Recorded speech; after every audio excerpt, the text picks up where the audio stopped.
Bhim army chief Chandrashekhar Azad पर जब हमला हुआ तो ये कहा जा रहा था कि इस साजिश के तौर पर हुआ। भीम आर्मी चीफ चंद्रशेखर आजाद ने ये बात भी कही थी कि ये बीजेपी के द्वारा ही किया गया। इसके बाद ब्रजभूषण शरण सिंह पर सवाल उठने लगे।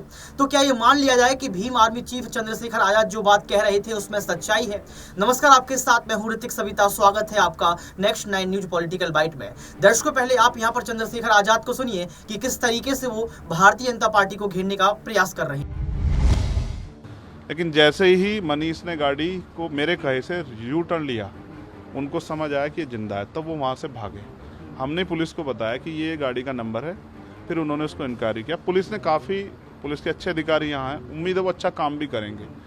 लेकिन ये स्पष्ट हुआ कि अपराधियों में कोई डर भय नहीं है। कितने लोग थे? 3 लोग थे। 2 लोग असले से हमला कर रहे थे, एक व्यक्ति गाड़ी चला रहा था। चंद्रशेखर जी, कोई थ्रेट कॉल आया हो आपको इससे पहले? कोई धमकी पिछले कई सालों से आ रही है। मैं लगातार पुलिस को इंटीमेट भी करता रहता हूँ। मैंने डीजीपी को भी लिखा, गृह मंत्री को भी लिखा, मुख्यमंत्री को भी लिखा, यहाँ के पहले एसएसपी डीएम थे उनको भी लिखा। लेकिन डीएम साहब जो पिछले थे, अखिलेश सिंह जी, उन्होंने साफ मना कर दिया कि चीफ मिनिस्टर नहीं चाहते चंद्रशेखर को सुरक्षा दी जाए। मेरे आज भी याद है ये बात, क्योंकि मैंने एलआईयू के अधिकारी द्वारा पूछा कि भाई मैंने आपको बताया थ्रेट भी है, फिर क्यों नहीं हो रहा है? तो उन्होंने कहा भाई ये सरकार का मामला, सरकार चाहे तो दे सकती। तो मैं चाहता हूँ मुख्यमंत्री इंतजार कर रहे हैं कब चंद्रशेखर मरे, उनका काम आसान हो। लेकिन उनको ये नहीं पता कि गरीबों की, कमजोरों की, शोषितों की बात करने वाला चंद्रशेखर इतनी आसानी से उनकी राह के रास्ते में से नहीं हटेगा। अतीक अशरफ के साथ जैसा हुआ वैसा ही कुछ होने वाला था, ऐसा आपको लगता है? अब आप इसका आकलन खुद करें कि क्या हुआ और क्या हो सकता था। आपके पास लेटर? एक और बात, मुझे ऐसा लगता है कल की घटना के बाद, इतने बड़े उसके बाद भी अगर मैं सुरक्षित हूँ तो हमारे संतों, गुरुओं, महापुरुषों का आशीर्वाद, हमारी करोड़ों बहनों माताओं का आशीर्वाद, बुजुर्गों का मेरे पास है।